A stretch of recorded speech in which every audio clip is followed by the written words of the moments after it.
后来，搁来这件是这个去年底高雄来发生着直报主之乱，主角之一的连千家轰掠去关。伫咧审理的期间，一直苦苦哀求，就是爱互交保，甚至来表明讲要捐100万来做公益。不过一审也是互重判7年，而且都要提出450万才会当来交保。再去，伊的律师甲法院来办交保的手续，已经互收押310天的连千家，会当暂时离开看守所，但是限制自己。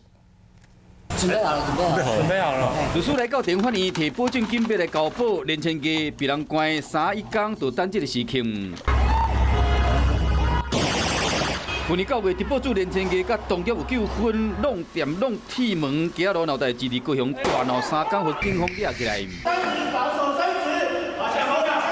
当场被铐起来，收押期间一直苦苦哀求交保，佮表示讲会捐100万做公益。